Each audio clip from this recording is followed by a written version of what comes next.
Bonjour à toutes, bonjour à tous et bienvenue à notre Histoire en tête, l'émission de la Société historique de Montréal.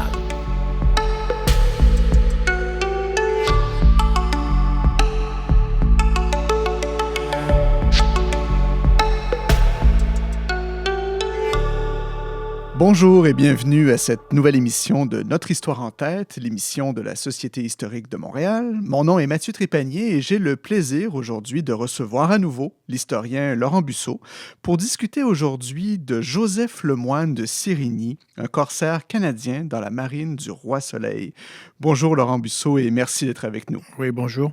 Cher Laurent, vous êtes pour ainsi dire un ami de l'émission, presque un habitué, mais pour les gens qui nous écoutent et qui ne vous connaîtraient pas encore, je rappelle que vous êtes bien sûr historien, indépendant, et que vous œuvrez sous l'étiquette Historiens sans frontières depuis plus d'une décennie maintenant. Vous avez publié plusieurs livres et articles sur des sujets variés, et vous avez souvent abordé, comme le sujet qui nous occupe aujourd'hui, des thématiques liées à l'histoire du Premier Empire français et donc qui touchent souvent à la fois la France et le Canada et par extension le Québec. On parle aujourd'hui ensemble donc d'un personnage que je dirais méconnu et que vous avez contribué à sortir de l'oubli, Montréalais d'ailleurs, Joseph Lemoine de Sérigny, quelqu'un qui va faire sa place et qui va laisser sa marque dans le grand jeu géopolitique du Premier Empire français, particulièrement au XVIIe siècle. J'aimerais savoir, Laurent, d'abord, comment vous en êtes arrivé à Joseph Lemoine de Sérigny? C'est un concours de circonstances. J'ai découvert Joseph Lemoine de Sérigny en faisant des recherches sur les Iroquois galériens. Et en fait, c'est une source qui faisait allusion à un Sérigny qui accompagnait comme interprète ces Iroquois partant de Québec jusqu'à Marseille. Puis, je me suis d'abord intéressé aux Iroquois galériens, puis ensuite, j'ai creusé un petit peu le personnage de Sérigny. Et c'est là que j'ai découvert que ce Sérigny était en fait Joseph Lemoine de Sérigny, un des frères de la fratrie des Lemoine, fils de Charles Lemoine. Et là, je me suis dit, tiens, il y a quelque chose d'intéressant dans ce personnage. Donc, un frère cadet, si je comprends bien, de Pierre Lemoine d'Iberville.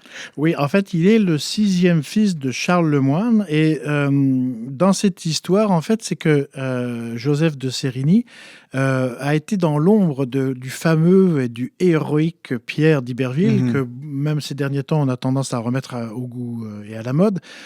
Mais Joseph, lui, a aussi pris part à beaucoup d'expéditions que Pierre d'Iberville avait mis en place.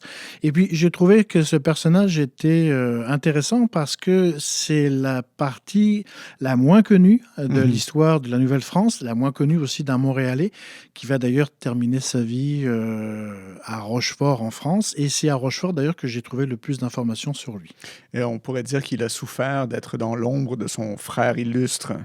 Alors, souffert, je ne sais pas, mais ce qui est intéressant, c'est qu'il est une part importante de l'histoire de son frère, parce que les deux vont parcourir les mers ensemble, de la baie d'Hudson jusqu'à la Louisiane. Sérigny est certainement dans l'ombre historique de son frère, mais en même temps, c'est lui qui met beaucoup de choses en place et qui, après la mort de Pierre d'Iberville en 1706, va continuer un petit peu cette politique, cette gestion des Lemoine, des Canadiens Lemoine sur le monde atlantique du nouvel empire français mis en place par Louis XIV. Justement, avant d'attaquer le sujet, est-ce qu'on pourrait juste faire une petite parenthèse, Laurent Busseau, pour rappeler l'importance de la famille Lemoine, particulièrement en Nouvelle-France? Oui, tout à fait. En fait, cette famille Lemoine, ça part de Charles Lemoine, qui est le père et le patriarche, normand de Dieppe, qui est arrivé à l'âge de 15 ans en 1641 en Nouvelle-France. Il accompagnait d'abord les jésuites et puis en fait il va faire sa place dans le milieu économique et au tournant de 1646 il va établir lui-même son propre trajet, on va dire, commercial. Il va s'allier par mariage avec un autre Normand qui s'appelle Lebert et en fait à eux deux sur à peu près 20 à 30 ans ils vont mettre en place un réseau économique d'affaires lié à la traite du castor dans les réseaux des échanges amérindiennes et aussi dans le commerce montréalais qui va prendre une expansion au tournant des années 1660-1680. Et donc, ce Joseph Lemoine de Sérigny, qui est-il? Alors lui, c'est le 6e fils en fait de Charles. Donc il est né 7 ans après Pierre d'Iberville. Joseph fait partie de la fratrie des Lemoine. Donc Au total, il y aura 11 frères et 2 sœurs, donc 13 enfants lemoines, répartis sur plusieurs années. Joseph, lui, va faire partie de la première fratrie dont Pierre d'Iberville fait partie. Il est né le 22 juillet 1668 à Montréal, donc c'est un Montréalais. Et chose importante, il fait comme ses frères partie du commerce avec les autochtones. C'est-à-dire qu'il accompagne son père ou ses oncles dans les réseaux d'échange, donc en fait par la traite, ce qu'on appelait les voyages. Il va rencontrer et il va surtout intégrer la culture iroquoise, Haudenosaunee. On va d'ailleurs le voir plus loin, ça va avoir une importance stratégique en France. Et comme ses frères, bien en fait, il est coureur de bois. C'est-à-dire que jusqu'à peu près, on peut dire l'âge de 18-19 ans, il fait partie de ce réseau de voyageurs, commerçants, affairistes, des gens qui font un trafic au sens noble du terme, c'est-à-dire des échanges avec les nations alliées autochtones, mais aussi avec notamment les Iroquois. C'est ça qui est très intéressant.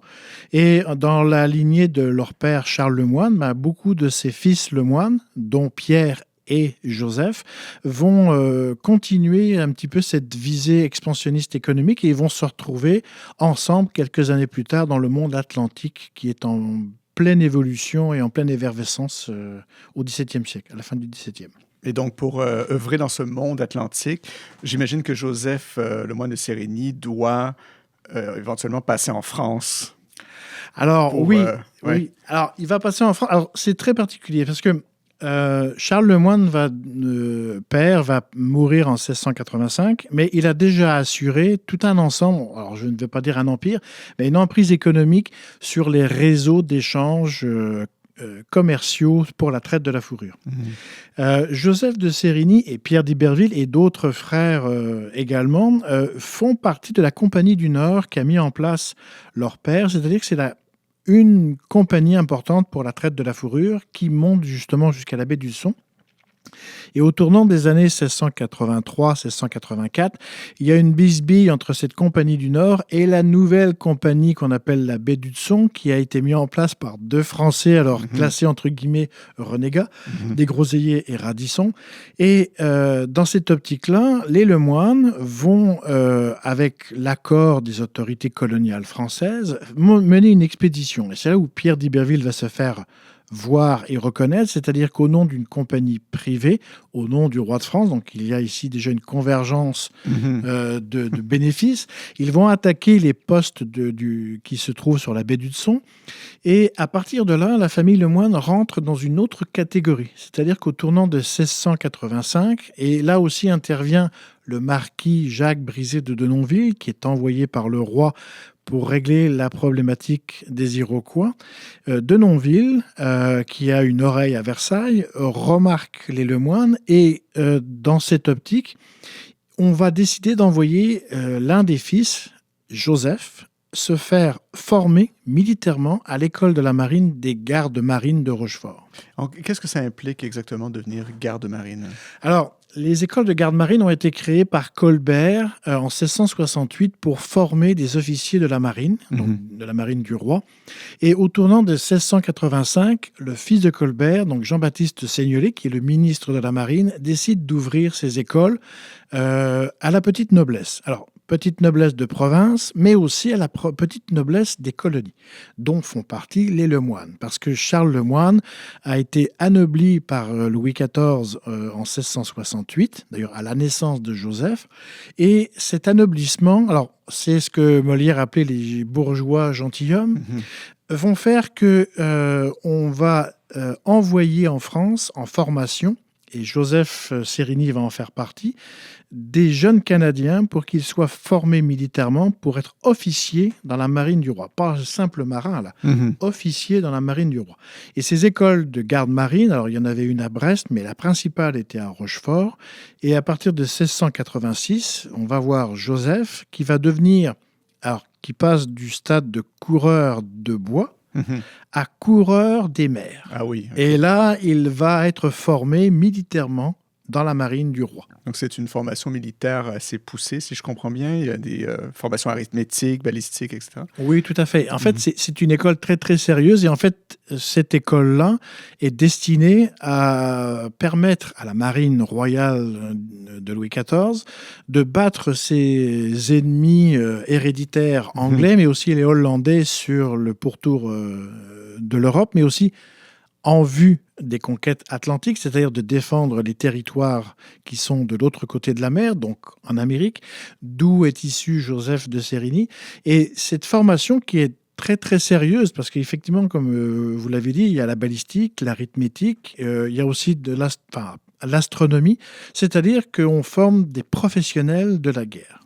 Et cette formation, ce métier, va permettre à la royauté française d'établir sur les mers, alors ça c'est la volonté du roi, d'une présence française qui doit être équivalente ou qui doit éventuellement dépasser alors les Hollandais et surtout la marine anglaise. Et donc, Joseph, en fait, jouit de cette éducation-là, contrairement à son frère célèbre qui, lui, a plutôt appris sur le tas. C'est ça, dans la marine marchande. Ouais, alors c'est ça qui est un petit peu... Et c'est pour ça que Joseph est un petit peu dans l'ombre d'Iberville, mais Iberville a appris la marine sur le tas.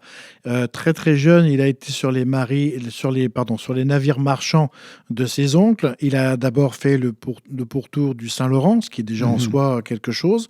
Il était reconnu comme excellent marin et ensuite, il a fait la traversée parce que les Lemoine, à commencer par le père Charles, avaient établi des liens économiques et commerciaux importants avec La Rochelle, en France.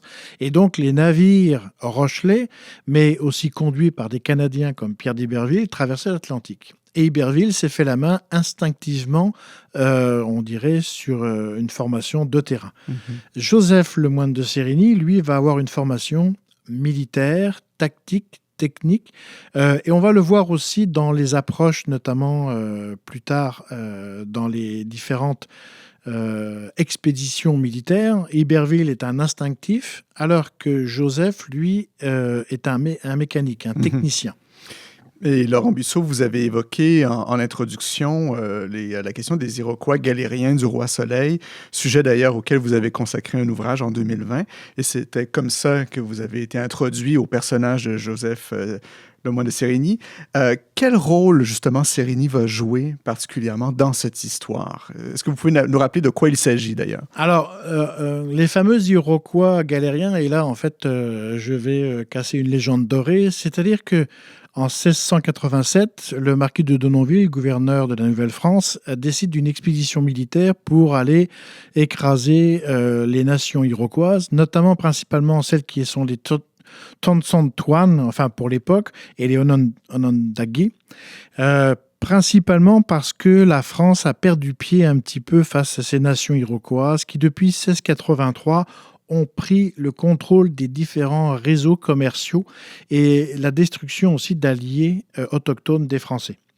Il y a eu l'incident, en fait, l'ancien gouverneur de la Barre, pour faire très court, à la famine en 1684, se fait écraser militairement et se fait imposer des règles et des dictats par les Iroquois, ce que Versailles refuse de reconnaître. Et on envoie Denonville, qui est un colonel de hussards, un officier militaire, un pur produit de l'armée française de l'époque, et qui est quand même très intelligent et se rend compte que sur le terrain, comme il le disait lui-même, on ne peut pas combattre quelqu'un qui se cache derrière des arbres. Alors il décide quand même, avec notamment le soutien et l'aide des Montréalais et aussi du gouverneur de Montréal qui est Calière, qui est déjà là depuis 1683, une expédition sur les villages iroquois pour justement régler le problème. Cette expédition va faire en sorte qu'on va arrêter 200 Iroquois de différentes nations. Et là, en fait, je vais rectifier un tir historique. C'est dans ces 200 Iroquois, on va garder 30 Iroquois prisonniers de guerre, ennemis des Français, dont notamment un exemple, Oué-Ouaré, qui mangeait les doigts des Jésuites. Et ceux-là, on va décider de les envoyer aux galères à Marseille, donc sous ordre du roi. Et Denonville, Calière, et sans doute aussi les Lemoine et d'autres Montréalais, qui au début n'étaient pas très chauds à envoyer ces Iroquois, sachant que ce n'est pas quelque chose qui se fait du côté du Canada, notamment dans les populations autochtones, vont trier sur le volet ces 30 pur et dur ennemis du roi et vont les envoyer par bateau depuis Québec jusqu'à Rochefort. C'est là où Joseph de Sérigny va intervenir, car il est déjà à Rochefort dans son école de garde marine, et c'est par Denonville qu'à Versailles, le roi ordonne que ce soit lui qui soit interprète et qui les accompagne durant leur chemin, la fameuse chaîne d'Aquitaine, c'est-à-dire les fameux bagnards, les forçats, enchaînés à pied depuis Rochefort, Bordeaux jusqu'à Marseille, et Denonville va les accompagner comme interprète. Sur place, il va d'ailleurs rester jusqu'à décembre. Donc, en fait, cette opération de chaîne, c'est octobre 1687 à décembre 1687. Pour faire très court, Sérigny va rester à Marseille pour servir d'interprète.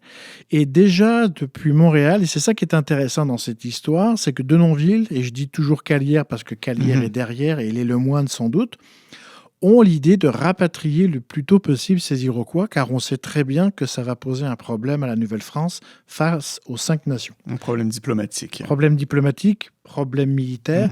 D'ailleurs, l'année suivante, en 1688, juste avant que la France et l'Angleterre se déclarent la guerre, les Iroquois vont attaquer la colonie française et provoquer des incidents importants. On va demander le rapatriement de ces Iroquois, et c'est là où contrairement à ce qu'on peut penser, ce n'est pas Versailles qui va décider, c'est Montréal. Montréal, alors évidemment, c'est un petit peu comme avec le patron, c'est on fait croire au patron que l'idée vient de lui. Et Denonville et surtout Calière, qui a un plan d'invasion de la ville de New York et de l'État de New York de l'époque, par terre et par mer, va soumettre au roi, en lui disant « c'est votre idée, votre majesté », de rapatrier ces Iroquois galériens comme objet diplomatique pour négocier une neutralité des Iroquois lors de la guerre qui vient de commencer contre l'Angleterre et la Nouvelle-Angleterre. Et c'est là où Sérigny va retourner à Marseille et là va avoir un rôle diplomatique très important. Parce que, juste pour resituer un peu la situation, le clan Lemoine, la fratrie Lemoine et Charles Lemoine père sont déjà des alliés, des gens qui connaissent très bien les nations iroquoises. Charles Lemoine a été intégré chez les Onondaga, donc qui est une des nations, et il le surnommait Akwesant, qui veut dire perdrix. Or, la perdrix est un animal qui court très très vite, qui se cache très très vite, et c'était comme une symbolique militaire, guerrière, reconnue par les Iroquois.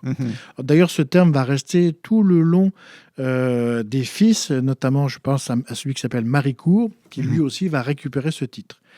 Donc, Sérigny, qui parle la langue, il faut savoir aussi que Sérigny, qui est donc, a été baptisé le 22 juillet 1668 à Montréal, a fait sa première communion avec des catéchèses iroquois chrétiens 10 ans plus tard, en 1678, à Montréal.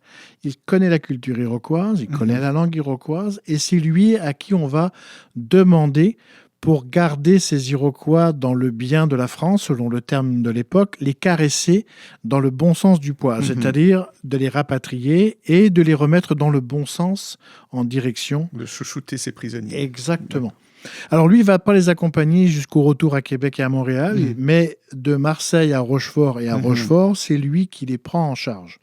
Et c'est un rôle très important parce que, en fait, il va travailler, si on peut dire, entre guillemets, ces Iroquois pour qu'ils reviennent dans le giron français. L'objectif, c'est de les renvoyer vers leur nation d'origine pour négocier une neutralité des Iroquois face à la guerre franco-anglaise. Sauf que, il faut savoir que dans la culture iroquoienne... Oui, qu'est-ce qu'un prisonnier Oui, c'est ça. En fait, ces prisonniers iroquois envoyés en France ont été considérés comme morts. Et le phénomène a fait que le retour qui va se faire en 1688, c'est d'ailleurs Frontenac, dans son deuxième retour en Nouvelle-France, qui a la charge de rapatrier ces Iroquois vers la Nouvelle-France et vers les nations iroquoises, pardon. Frontenac a cet objectif de négocier directement. Alors, ça va être une mi-échec, mi-réussite. Le retour, en fait, va faire que sur 30 Iroquois qui avaient été capturés en 1687, seulement 13 vont revenir. Sur ces 13, on identifie notamment un qui est Uéouaré, qui va devenir, qui est parti ennemi des Français, il mangeait des doigts de jésuite, et au retour, il doit subir le syndrome de Stockholm, c'est-à-dire qu'il est francophile, il va devenir le bras droit de Frontenac. Malheureusement, c'est un échec parce que les Iroquois, considérant que tous les Iroquois envoyés en France sont déjà morts, on ne les reconnaît pas comme tels et surtout pas comme des diplomates. Alors, évidemment, la guerre va prendre une surenchère. C'est à partir de 1698 qu'entre Iroquois et Français, après des attaques meurtrières de part et d'autre, on va commencer à négocier une paix qui va amener la fameuse Grande Paix de 1701. Un des acteurs, qui malheureusement n'a pas été jusqu'en 1701 à Montréal, c'était Uéouaré, qui quand même a négocié auprès de sa nation, notamment les Goyogouins, une paix rapprochée avec les Français, séparée des 5 nations. Et ça, c'était un des objectifs de Frontenac, c'est séparer les 5 nations pour obtenir peu à peu une neutralité iroquoise. Alors, on atteint déjà, Laurent Busseau, la fin de la première partie de l'émission. On se quitte quelques instants, le temps d'une pause musicale, et on se retrouve tout de suite après pour aborder l'autre partie, peut-être la plus grande partie de l'histoire de la vie de Sérigny. Et on se retrouve donc dans quelques instants. Hey ya di tiddly dum di day ya di tiddly dum. Hey ya di diddly dum di day ya di diddly dum. Day ya di tiddly dum di day ya di tiddly dum. Hey ya di diddly dum di day da diddly day ya. Hey ya di da da dim di dum tiddly dum day. Hey ya di da da dim di dum da diddly dum. Hey ya di dum da diddly dum da di day ya day da di dum da diddly dum. Da diddly dum. Hey ya di tiddly dum di day ya di tiddly dum. Hey ya di diddly dum di day da diddly day ya. Hey ya di tiddly dum di day ya di tiddly dum. Hey ya di diddly dum di day da diddly day ya. Hey ya di da da dim di dum diddly dum day. Hey ya di da da dim di dum da diddly dum. Hey ya di dum da diddly dum da di day ya day da di dum da diddly dum da diddly dum da di da da di dum da diddly da diddly dum da da di da da di dum da da di dum. Ya ya di da da di dum ba diddly da diddly dum da da di da da di dum da da di dum. Ya ya di da da di dum ba diddly da diddly dum da da di da da di dum da da di dum. Yum da di da da di dum ba di da diddly dum da da di da da di dum ba di da. Dilum ba di dilum ba di dilum ba di dilum ba di dilum ba di dilum ba di dilum ba di dum. Hey ya di diddly dum di day ya di diddly dum. Hey ya di diddly dum di day ya di diddly dum. Hey ya di diddly dum di day ya di diddly dum. Hey ya di diddly dum di day da diddly day ya. Hey ya di da da diddly dum diddly dum day. Hey ya di da da diddly dum da diddly dum. Hey ya di da da diddly dum diddly dum day. Hey ya di da da diddly dum da diddly dum. Hey ya di diddly dum di day ya di day dum. Hey ya di diddly dum di day da diddly day dum. Hey ya di diddly dum di day ya di day dum. Hey ya di diddly dum di day da diddly day oh. On est de retour pour la deuxième partie de cette émission de Notre Histoire en tête, enregistrée depuis les locaux de la Société historique de Montréal, Place Jacques-Cartier à Montréal. On vient d'entendre une pièce musicale du groupe Le Vent du Nord, La Marche des Iroquois.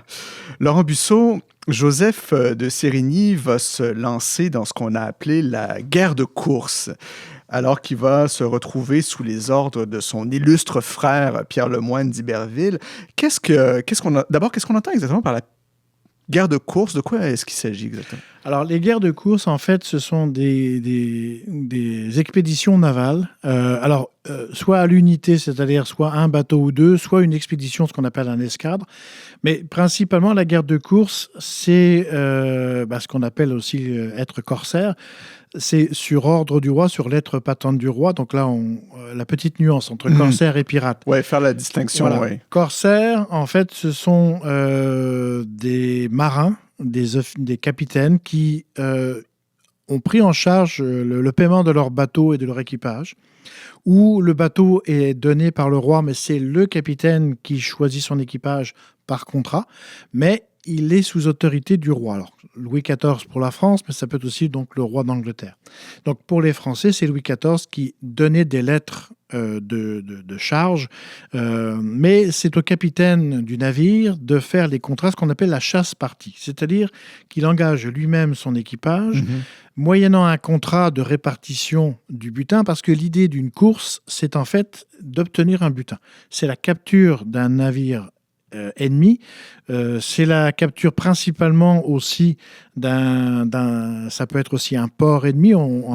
Dans les Caraïbes espagnols, il va y avoir des attaques contre des villes portuaires espagnoles.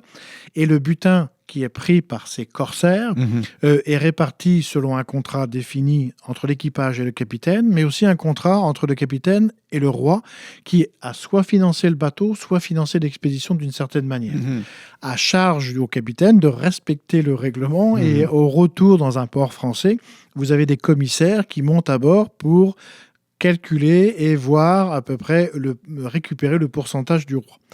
Pirate, alors c'est là où la différence est très nette, c'est que le pirate travaille à son compte, donc c'est le même processus, c'est son navire qu'il paye, c'est son équipage, mais là par contre c'est lui qui par contrat avec son équipage récupère l'ensemble du butin et répartit. Et en général c'est lui qui a la plus grosse part, mais il n'a aucun compte, c'est un freelance, vraiment il travaille pour lui-même, il ne travaille ni pour un roi, ni pour un gouvernement, ni pour une autorité. Donc le corsaire, c'est le groupe Wagner, quoi. C'est Prigogine. Alors on peut, on peut. En fait, c'est ça qui est très intéressant. Alors c'était intéressant dans l'histoire, c'est toujours de ramener au présent des choses du passé. Effectivement. Alors, l'effet Prigogine et le groupe Wagner, c'est un peu ça. C'est un corsaire qui est payé, entretenu par un État X, donc là, l'État russe. Et là, pour les corsaires français, comme pour les corsaires anglais, c'était la monarchie qui entretenait, ou en tout cas qui protégeait. La petite nuance aussi, c'est que logiquement, les corsaires, de quelque nationalité qu'ils soient, quand ils étaient pris par l'ennemi, devaient être considérés comme prisonniers de guerre. Donc, là, contrairement aux pirates qui pouvaient être pendus ou noyés directement dans les flots, il y avait cet échange de bons procédés où un corsaire était quand même un agent du roi. Alors, c'est un petit peu comme un mercenaire officiel. C'est un peu le Bob Denard français des années 60, c'est-à-dire qu'on reconnaît un petit peu une paternité d'une nation. Cependant, ce qui est intéressant dans la guerre de course, c'est qu'il va y avoir aussi des marchands, et notamment à La Rochelle, qui vont payer eux-mêmes et entretenir des navires avec l'autorisation, évidemment, du roi et de son ministre. Il y a un cas notamment où Sérigny, en 1702, va être demandé. J'ai un document où vous avez des marchands de La Rochelle qui vont armer un bateau.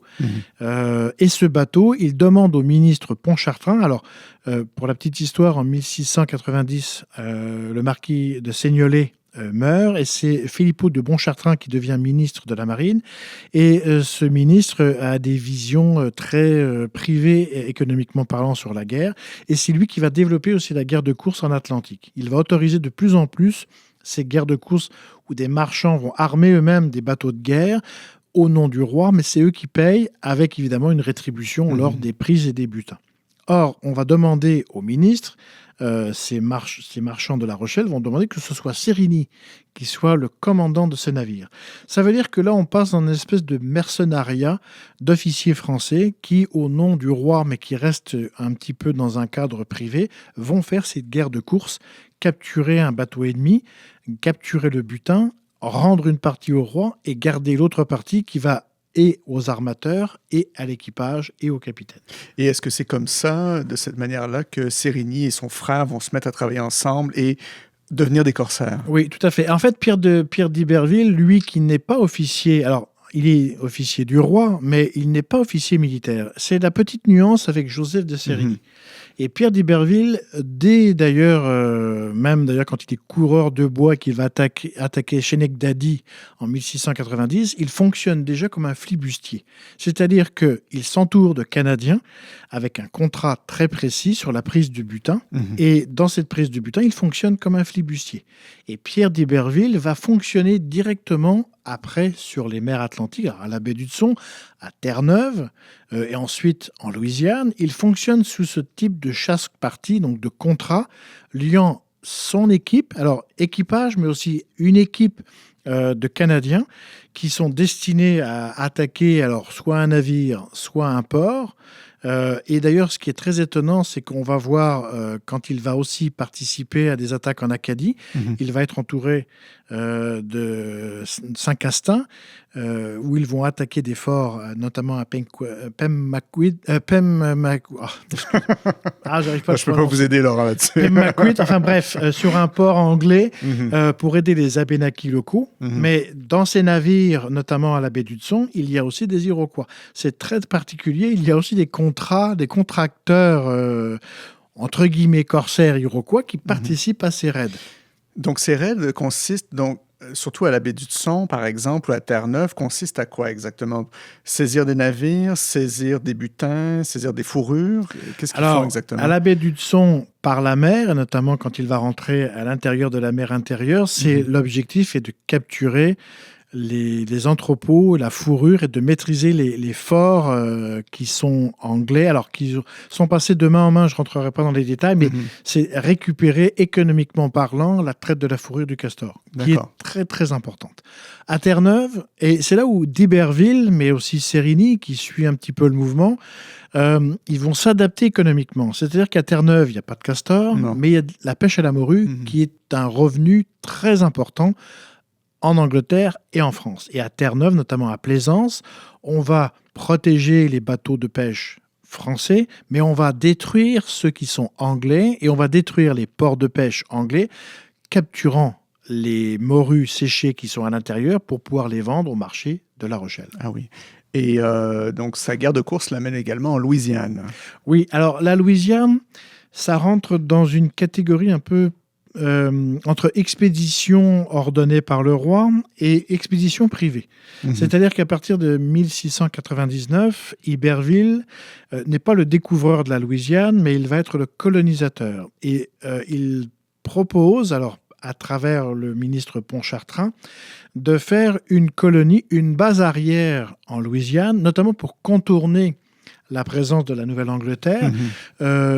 Pierre d'Iberville, d'ailleurs, avait une vision très juste de la situation en disant que si on laissait les Anglais faire une expansion à l'intérieur des terres, c'était terminé, voire foutu, si on peut se permettre, pour la Nouvelle-France. Son objectif était économique, militaire, et puis aussi, il y a un ordre privé. C'est que la Louisiane, notamment à l'embouchure du Mississippi, en créant plusieurs forts et fortins, il se positionne dans les Caraïbes espagnols. Et là, on est aussi dans un autre domaine, c'est-à-dire que même si l'Espagne n'est plus l'Espagne de la fin du XVIe siècle, il y a encore quand même un échange d'or entre le Mexique et les Caraïbes. Et puis, il y a aussi une nouvelle donnée, c'est-à-dire que le sucre commence à être une denrée importante. L'esclavage aussi, qui est aussi... Alors, je vais le dire entre guillemets pour ne pas frustrer, ne pas blesser des gens, mais l'esclavage est un bien de consommation. Et Iberville se place et se positionne en Louisiane par rapport à ce triangle qui existe dans les Antilles et aux Caraïbes. Et comment est-ce que s'articule le rôle de Serigny versus celui de son frère? Est-ce qu'on sait qui fait quoi? En fait, Serigny va être un petit peu le lieutenant de son propre frère. Alors, il y a aussi d'autres frères. Il y a un Châteauguay qui va participer à la baie d'Hudson. Bienville, qui va d'ailleurs être gouverneur de la Louisiane, c'est assez important. Serigny va d'ailleurs devenir, alors à partir de 1701, il est envoyé en Louisiane, il devient gouverneur, alors pas gouverneur général, mais gouverneur, je dirais, en second de son frère Bienville, mais toujours sous les ordres d'Iberville, parce qu'Iberville a cette volonté de remonter vers le haut du Mississippi, d'établir des contacts avec les différentes nations amérindiennes et autochtones qui sont sur le long de ce Mississippi, avec deux objectifs. Un objectif militaire, et je dirais sous l'autorité du roi, établir la présence française, remonter, voire même si on ne peut pas retrouver l'ancienne expédition de Cavelier de la Sarre. Mais il y a aussi un point de vue économique, et ça, Iberville n'a pas perdu le nord pour ça, c'est que il y a une transition importante. au lendemain de la conquête de la baie d'Hudson et de Terre-Neuve, malheureusement, la France va signer le traité de Ryswick en 1698. Et là, il y a la baie d'Hudson qui est redonnée en partie aux Anglais. Et donc, il y a une perte considérable par rapport à la traite de la fourrure. Iberville comprend, et d'ailleurs il l'avait déjà compris à Terre-Neuve, que la fourrure, oui, c'est un revenu, mais il va falloir diversifier. Or, en Louisiane, il va s'attaquer à un autre marché. Le marché de la fourrure, donc, qui n'est plus du castor, mais qui est un autre revenu. Le marché des esclaves qui se trouve dans les Caraïbes et établir une présence française pour consolider ces échanges économiques et commerciaux qui se relient avec l'ensemble des marchands de La Rochelle, eux-mêmes reliés avec l'ensemble du clan Lemoine qui sont encore en Nouvelle-France.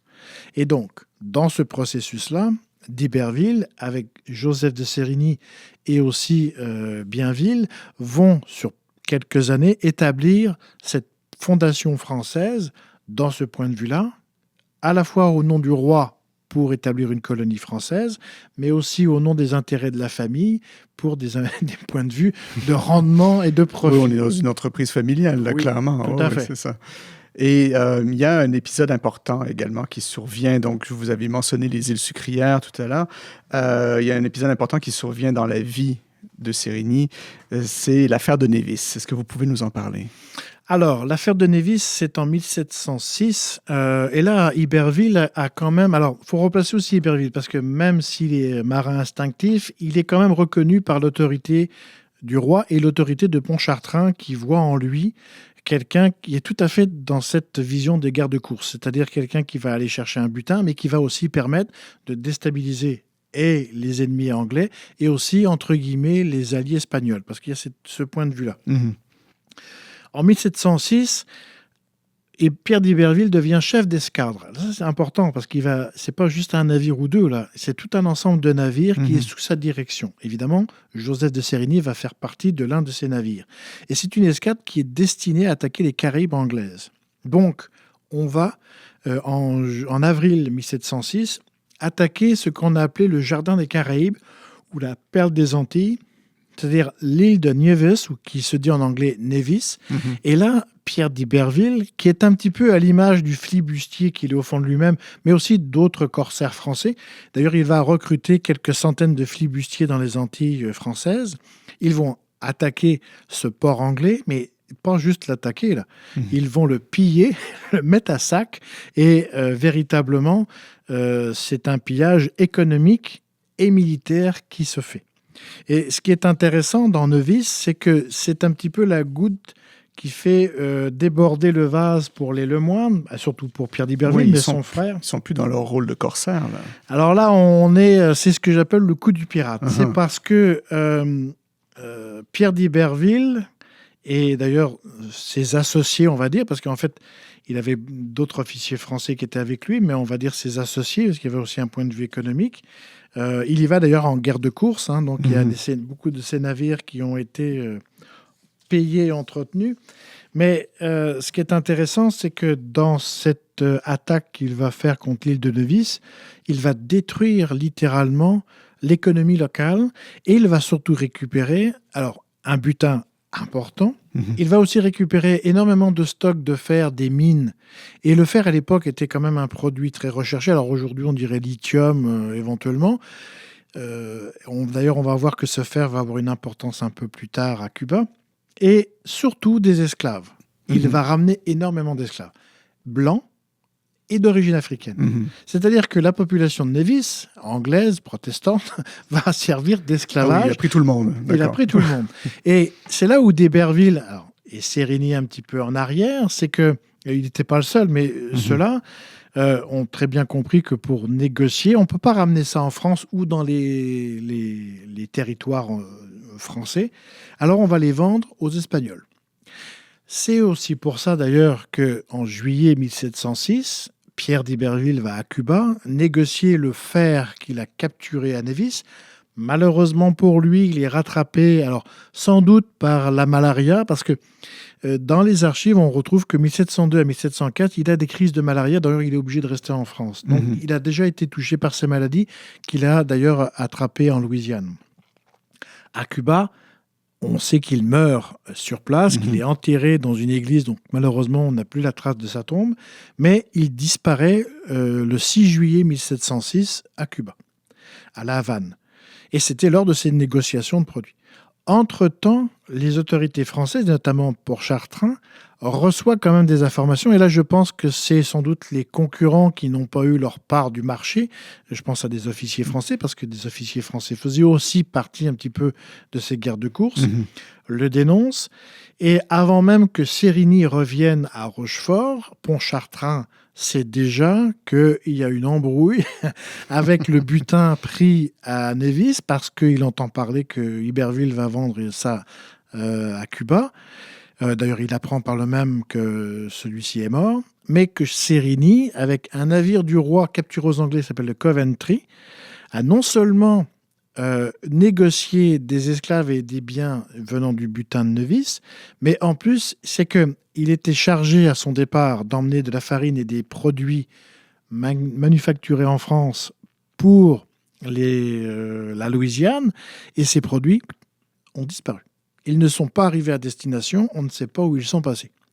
Et il y a très clairement les autorités françaises en France attendent le pied ferme Sérigny pour rendre des comptes, parce que là, il y a un problème. Alors, c'est pas juste le butin, c'est qu'il y a tout un ensemble de problèmes où les biens du roi ont disparu. Et là, on rentre dans une autre catégorie. Oui, et on va faire une petite pause musicale maintenant, et on revient tout de suite après pour évoquer justement cette disgrâce dans laquelle Sérigny va tomber, mais aussi peut-être le comeback. Donc, on revient dans quelques instants.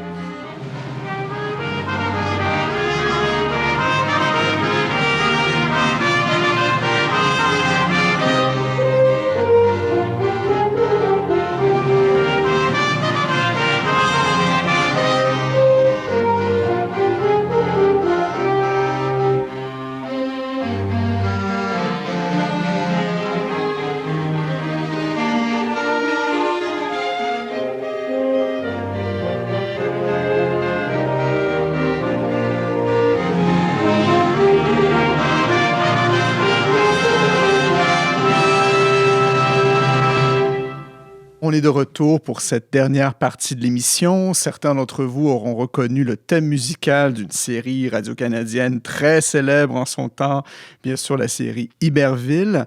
Alors Laurent Busseau, juste avant donc, la pause musicale, on parlait du sac de Nevis. Et il y avait une citation de l'historien Guy Frégault, justement, qui décrit bien les événements. Oui, tout à fait. Dans sa recherche sur d'Iberville, dans son livre, l'historien Guy Frégault mentionnait que ce jardin des Caraïbes avait été, selon les sources, un lamentable spectacle de ruines. Et je le cite, selon une source qu'il mentionne, « Nos troupes, françoises, faisoient un dégât épouvantable dans toute la campagne et mettoient le feu partout, tant aux maisons qu'aux champs de canne, donc de canne à sucre. » On parlait justement avant la pause, on entre dans une période de la vie de Joseph de Sérigny qui est un peu plus problématique pour lui. Donc, cet acte de piraterie va lui coûter cher. Oh oui, tout à fait, parce qu'il est attendu le pied ferme. Dans mes recherches au service historique de la marine à Rochefort, j'ai retrouvé un document du ministre Pontchartrain, écrit de Versailles pour l'intendant Bégon. Donc, en fait, Michel Bégon, qui était l'intendant de Rochefort à l'époque.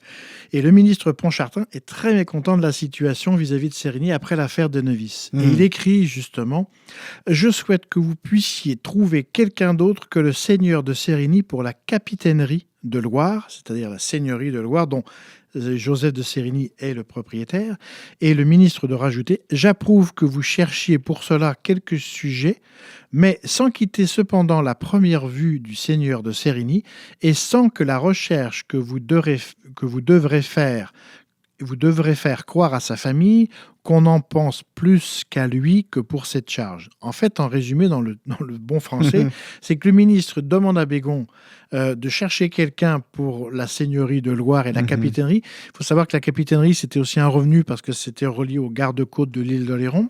Mais en même temps, il ne faut pas le montrer à sa femme, et notamment Élisabeth Héron, dame de Sérigny, parce que celle-ci, c'est elle qui gère les terres et qui apparemment a une mainmise un petit peu sur le territoire. Et le ministre de rappeler à Bégon, vous pressiez toujours également Madame de Sérigny en lui représentant que son mari s'est si bien engagé à prendre cette capitainerie qu'elle a même été faite pour lui. C'est-à-dire qu'il y a un double jeu.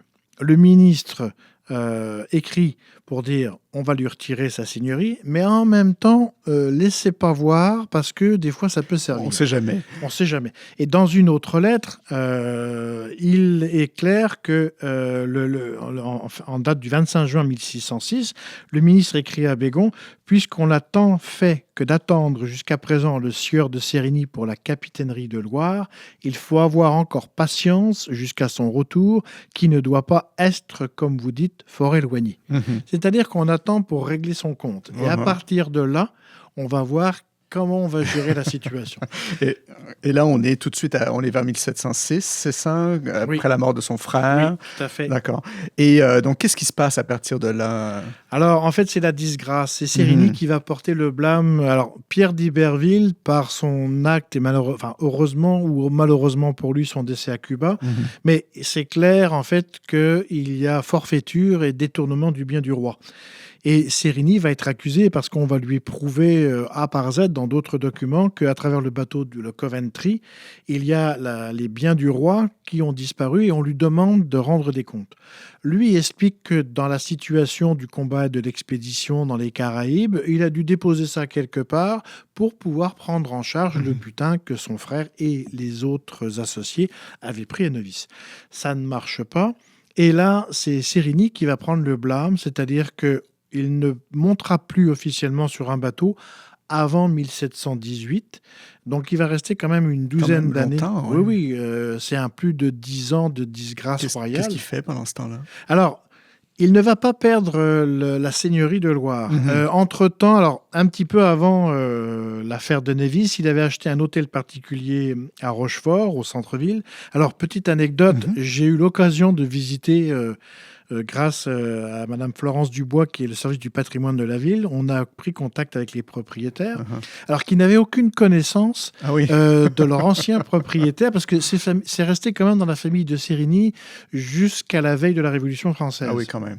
Alors après, il y a des changements de main, et les propriétaires actuels ne savaient pas qu'ils habitaient la maison d'un corsaire. Ah oui. Alors, on a eu une visite, et en fait, le bâtiment, les maisons, les murs internes, et même certaines tapisseries n'avaient pas changé. Ah ouais. C'est en fait depuis le XVIIIe siècle. C'était vraiment assez intéressant. L'autre anecdote, c'est que quand j'ai profité de faire un séjour donc à Rochefort, je suis allé aussi à la seigneurie d'Ardillères de Pierre d'Iberville et à Loire-les-Marais de celle de Sérigny. Alors l'anecdote première, c'est quand je suis arrivé sur l'ancien domaine d'Ardillères, alors qui a été morcelé par la Révolution française, j'ai été voir les propriétaires d'une maison qui était la maison centrale en fait de Pierre d'Iberville. Je me suis présenté, j'ai même présenté mon passeport, pas de problème. Et là, je leur annonce, vous savez-vous que vous habitez une maison d'un ancien, alors j'ai dit corsaire, je peux rester flibustier, canadien. Et alors là, c'est la surprise totale. Ah oui, ils n'étaient pas au courant. Ah non, du tout. Ils ne connaissaient pas du tout l'histoire. J'aurais fait un bref résumé. Et inversement, moi, j'ai appris quelque chose. Parce qu'ils étaient en train de rénover un vieux bâtiment qui se trouvait être une ancienne chapelle du XVe siècle et qui existait donc au XVIIe siècle. Et en fait, c'est là où le domaine était beaucoup plus important qu'il n'y paraissait. Et les seigneuries d'Ardillères pour d'Iberville et la seigneurie de Loire-les-Marais pour Sérigny leur donnaient un titre nobilier, mais leur donnaient aussi un accès à l'arrière-pairie de Rochefort et de La Rochelle, et notamment Sérigny. Je me suis rendu compte qu'ils n'avaient pas pris Loire-les-Marais juste pour la capitainerie des gardes-côtes de l'Oléron, mais aussi parce que c'était un réseau de marais où transitaient les marchandises venant de l'arrière-pairie d'Aunis, donc en fait Charente-Maritime, vers Rochefort ou La Rochelle. Et c'est très intéressant parce que au lendemain, en fait, quand il va être nommé gouverneur du port de le Rochefort en 1723, on va rentrer en détail après, eh bien, il va rétablir, il va faire reconstruire un quai d'ailleurs qui est à son nom encore aujourd'hui à À Rochefort. Et ce quai était destiné à faire partir vers les colonies, alors pas juste la Nouvelle-France, mais il y avait aussi la Louisiane et la Guyane, où un de ses frères d'ailleurs va être gouverneur également, des produits de consommation qui venaient de l'arrière-pays. Alors notamment, il y a le vin, de certains produits, et là, il y a tout un système d'échange économique où Sérigny va être entre guillemets un intervenant, c'est-à-dire qu'il va adapter une partie du port de Rochefort pour ce commerce. On est aussi dans les années 1720 dans la grande période louisiane, c'est-à-dire qu'on est sous la Régence. Louis XV va prendre le pouvoir en 1723 et la Régence, c'est aussi la fameuse affaire Law, vous savez, où c'est l'argent papier qui a une importance et il y a une catastrophe. C'est la première banqueroute officielle en France à cause de ça. Mais il y a tout un ensemble de financements de l'État royal, alors sous la Régence, qui va dilapider le bien et les caisses royales. Et c'est là où Sérigny, qui revient en grâce, alors peu à peu sous la Régence, du fait aussi que son frère de Bienville, est le gouverneur de la Louisiane. Il y a cet échange économique vers cette région. Il y a aussi la vision de l'Empire alors, vers le Haut-Mississippi. On est dans cette période où les Français vont se diriger vers cette région. Et Sérigny, en 1723, au changement de régime, donc là, Louis XV apparaît, les caisses du roi sont vides, et il va investir 40 000 livres, ce qui est une fortune pour l'époque, dans l'office, la charge de gouverneur du port de Rochefort. Devenant ainsi pratiquement intouchable. Alors, tout à fait, parce que l'affaire de Nevis avec d'Iberville a un rebond en 1722. L'État royal n'a pas oublié que le moine Iberville, mais aussi ses frères, parce que de Bienville aussi va être plus ou moins accusé dans ce système. Et là, c'est là où l'État royal essaie de récupérer aussi des fonds. Sérigny, en achetant son office royal, se met sous protection parce qu'on ne peut pas lui retirer cet argent-là. Donc déjà, son investissement, il est bloqué. L'autre affaire aussi, c'est que dans le port de Rochefort, qui renaît en fait un peu de ses cendres, parce qu'il y a une période de vide économique, là, avec l'évolution militaire et de l'Empire vers la Louisiane et le Haut-Mississippi, Rochefort reprend une dynamique économique. Et donc, Sérigny, qui habite au cœur de la ville et qui a une seigneurie dans les alentours, se positionne véritablement et positionne aussi le reste de sa famille. Parce que le 21 novembre 1699, il va marier à La Rochelle Élisabeth Héron. Et Élisabeth Héron est la fille d'un des grands marchands de La Rochelle, qui est Antoine Héron. Et cette famille-là fait partie des grandes compagnies commerciales de La Rochelle vers les colonies. Alors, Nouvelle-France, mais il y avait aussi un pied sur Terre-Neuve, l'Acadie, et aussi, ensuite, évidemment, la Louisiane. Donc là, se dessine finalement un ancrage de cette famille canadienne, on pourrait dire, mais définitivement en France. Oui, tout à fait. Et c'est là où Joseph de Sérigny, c'est là où je le trouve fascinant, c'est que c'est un Canadien qui va recréer un lignage en France. Moi, c'est surtout ça, en fait, quand j'ai découvert le personnage. Alors, outre les Iroquois galériens et tout le processus corsaire et guerre de course avec son frère d'Iberville, c'est que Joseph de Sérigny, c'est une branche canadienne qui reprend contact et qui va s'installer en France. Et dont la grève va totalement prendre, hein, c'est ça? Oui, tout à fait. Parce que, alors, c'est là où aussi on voit tout à fait l'aspect du clan et de la fratrie Lemoine. Je n'utiliserai pas un mot italien, mais juste pour situer un peu, en 1728, le fils aîné, qui est Pierre-Antoine Joseph de Sérigny, marie sa cousine Germaine, qui est la fille d'Iberville, pour garder dans le giron familial l'espace. Ça reste dans la famille. Ça reste dans la famille. Parce que à la mort d'Iberville, sa femme, qui s'est remariée, alors elle s'est remariée, mais dans l'objectif de garder les biens de la famille. Et sa fille aînée va marier le fils aîné de Sérigny. Donc là, alors il y a peut-être un petit souci de consanguinité, mais ça, Rome n'a pas jeté un œil dessus.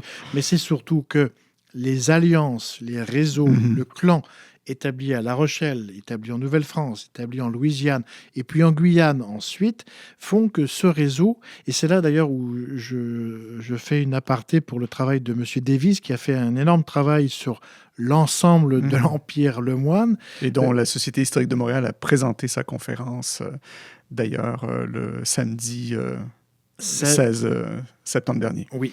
Et cette recherche met en relief le réseau parallèle à l'autorité du roi, à l'Empire français, de ce réseau canadien transatlantique, qui est établi et qui est véritablement un système économique très important, incontournable, et dont, à partir de Louis XIV, mais aussi la Régence et Louis XV, ne peuvent pas se passer.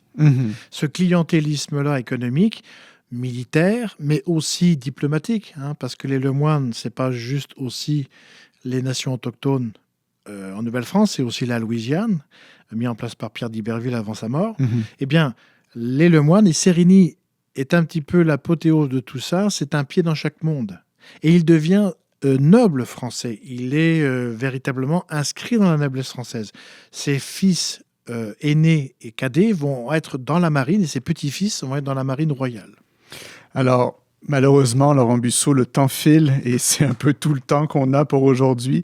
Merci infiniment d'avoir été des nôtres pour redonner vie d'une certaine manière à ce remarquable oublié, comme disait le regretté Serge Bouchard. Alors, je rappelle, Laurent Busseau, que vous avez présenté une conférence sur ce sujet en 2022 auprès du service historique de la Défense à Rochefort avec une publication intitulée « Des coureurs de bois à coureurs des mers, Pierre d'Iberville et Joseph de Sérigny, des Canadiens dans la marine du Roi-Soleil », qui est publiée par le Comité rochefortais de documentation historique de la marine, dont le livre est disponible d'ailleurs à la boutique du Musée Pointe-à-Calière à Montréal, avis aux intéressés.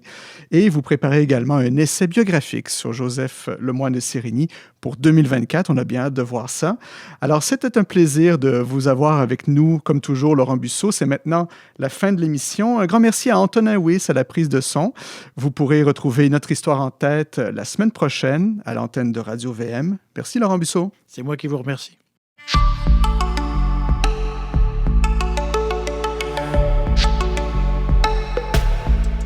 Nous en sommes maintenant à la fin de cette émission. Vous pourrez la retrouver sur le site de la Société historique de Montréal, à l'onglet « Émissions de radio » ou sur notre chaîne YouTube. Nous vous invitons, si ce n'est déjà fait, à devenir membre de la Société historique de Montréal, ce qui nous permet de produire ces émissions. Alors, merci de nous avoir écoutés et à la semaine prochaine.